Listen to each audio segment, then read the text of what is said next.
नमस्कार व्यूअर्स, मैं हूं अमीश देवगन और आप देख रहे हैं सीएनबीसी आवाज पे टक्कर का आज का एडिशन। और टक्कर के आज के एडिशन में पब्लिक डिबेट करेंगे और पब्लिक डिबेट में आज का मुद्दा है राहुल गांधी ने अमेठी छोड़ी लेकिन रायबरेली पहुंच गए, उसके क्या मायने हैं? क्योंकि वो अक्सर कहते थे डरो मत।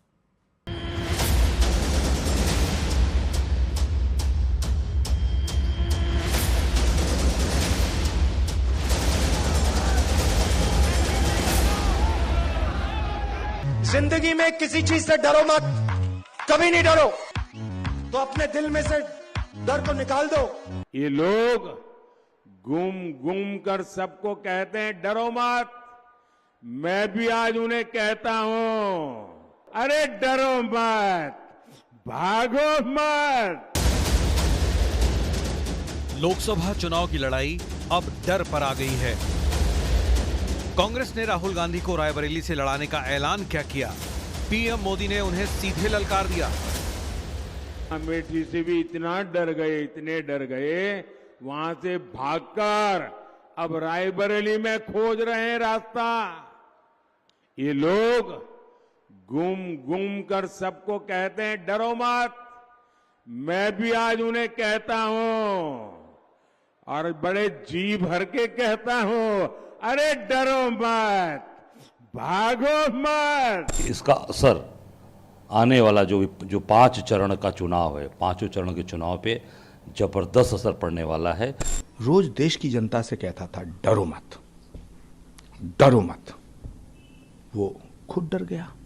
फिर से अमेठी से भागकर रायबरेली में पर्चा डाला।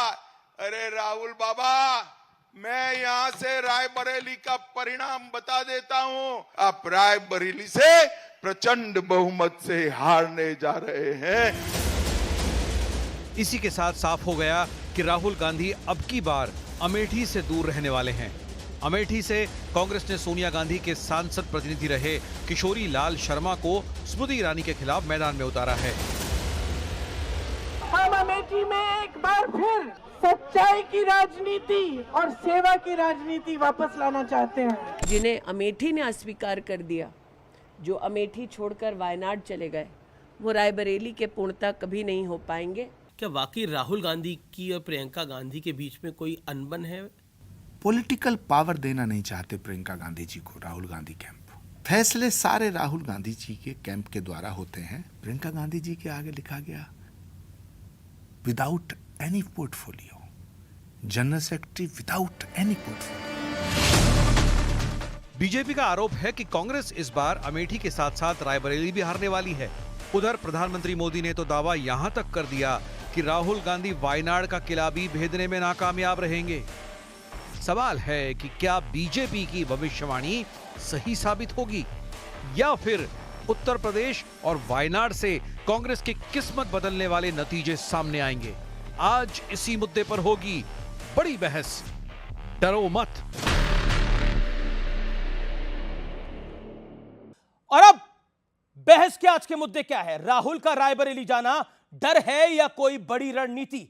रायबरेली में सोनिया गांधी के गिरते जनाधार के बीच राहुल गांधी की राह क्या आसान होगी? क्योंकि आज भी वहां पर नारे लगे हैं गो बैक राहुल। रायबरेली के अंदर वोट जिहाद जैसे मुद्दे उठाकर क्या विपक्ष ध्रुवीकरण, तुष्टीकरण कर रहा है? यह भी आज की बात है, या फिर सरकार तुष्टीकरण कर रही है, यानी बीजेपी तुष्टीकरण कर रही है? मेरे साथ आज कौन कौन मेहमान हैं? जोरदार तालियों के साथ अभिनंदन करिए बीजेपी के लोकप्रिय प्रवक्ता, member of parliament doctor Sudhanshu Trivedi का।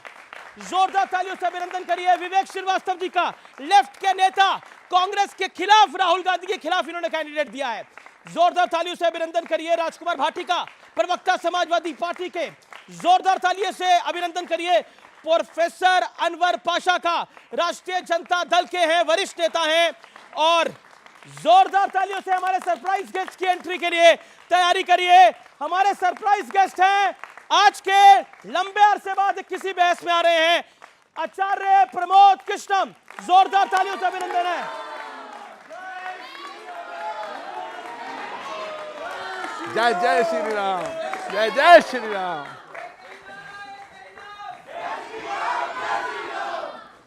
चलिए तो हमारे सारा पूरा पैनल, हमारे सारे मेहमान इधर तैयार हैं, तो सीधा शुरुआत करते हैं डॉक्टर सुधांशु त्रिवेदी से इस चर्चा की।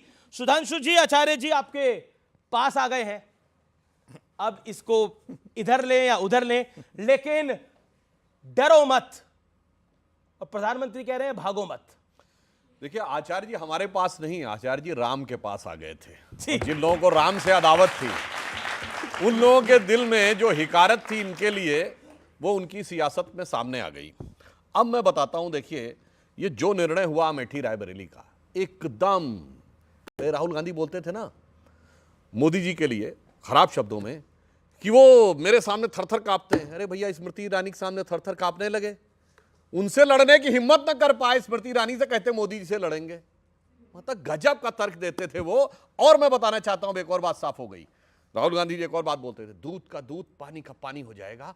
और अब जो कुछ कांग्रेस ने निर्णय लिया, उसमें दूध का दूध पानी का पानी, मट्ठे का मट्ठा, रायता का रायता हो गया है।